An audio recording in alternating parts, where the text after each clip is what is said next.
2022 was not kind to the Texas Rangers. They finished 22nd in the MLB in ERA and gave over 600 at-bats to Cole Calhoun and Josh H. Smith, neither of whom managed to reach the Mendoza line. President of Baseball Operations John Daniels, who'd been with the club since 2005, and manager Chris Woodward were both fired in August as the team finished with a 68-94 record.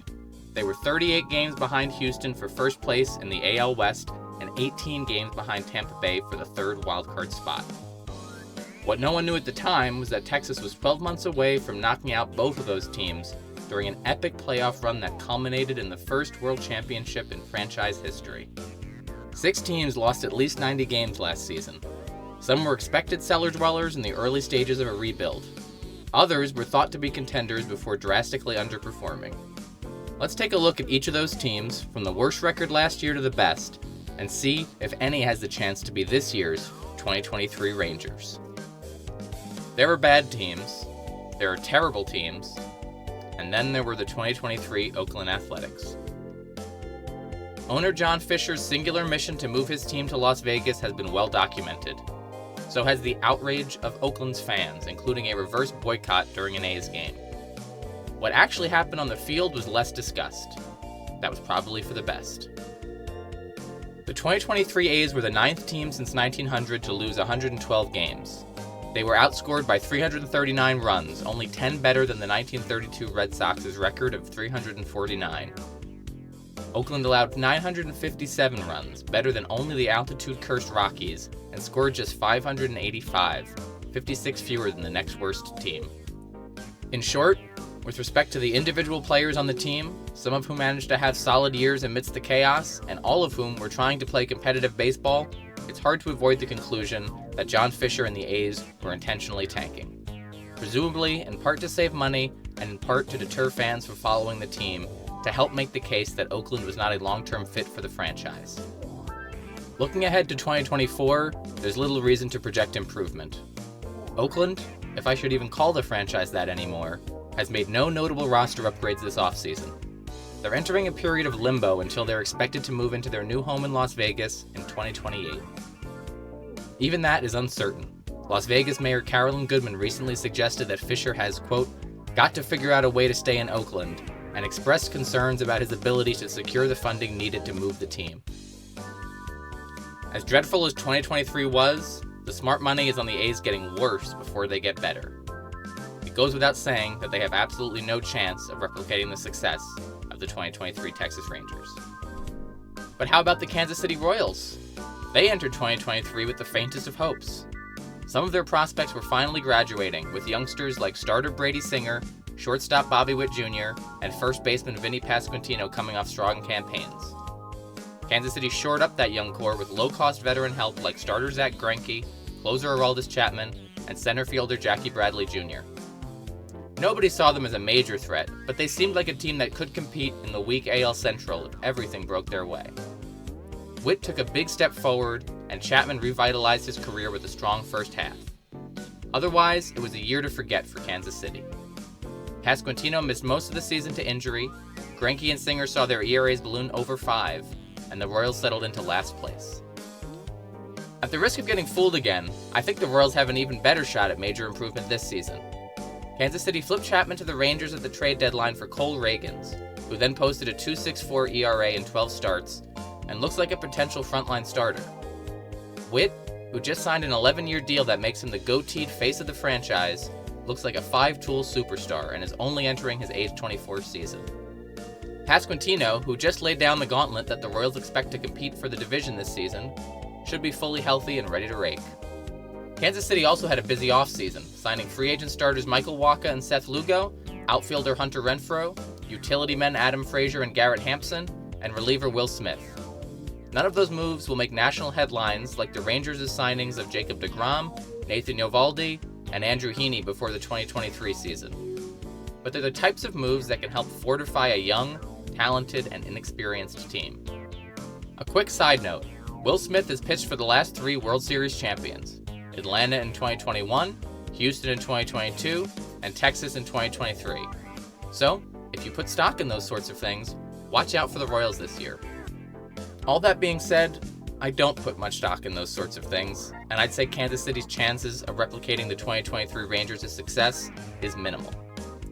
I expect the Rangers to take a big step forward. I would not be surprised to see them finish around 500. But they don't have the firepower on either side of the ball to compete for a championship. Not yet, at least. Our next contestant, the Colorado Rockies. Colorado entered last season with minimal expectations. They lived down to the hype. 15 players took at least 150 plate appearances with the Rockies last season. Only 3 had an OPS plus of 100 or more, meaning their offensive production was at or above league average. One was Charlie Blackmon, the 36-year-old former star, now mostly relegated to designated hitter duties. Another was outfielder Randall Grichuk, who was traded to the Angels at the deadline.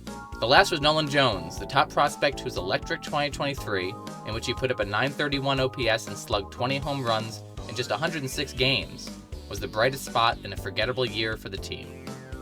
The pitching was far, far worse. 8 pitchers started at least 10 games for Colorado. All 8 had an ERA above 5. Their team ERA of 5.67 was the worst in baseball, well more than a run above the 4.33 MLB average. The Rockies have a lot of problems. Their only player under a long-term deal is Chris Bryant.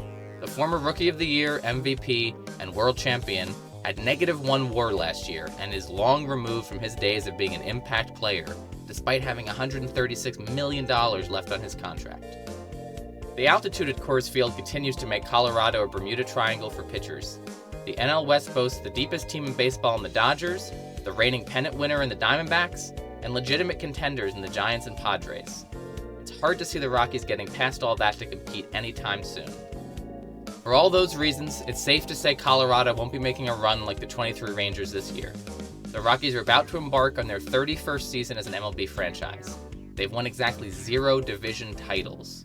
The franchise appears poised to continue its historic futility for years to come. The Chicago White Sox were a major question mark coming into 2023. On the one hand, they'd had a disappointing 2022, finishing with a .500 record under 77-year-old manager Tony La Russa. On the other hand, they were only 1 year removed from a 93-win season and boasted significant talent while competing in a vulnerable division. As we now know, the bottom fell out. Former face of the franchise Tim Anderson had one of the worst seasons a position player has endured in baseball history, posting a .245, .286, .296 slash line with just 1 home run and -2 WAR in 123 games.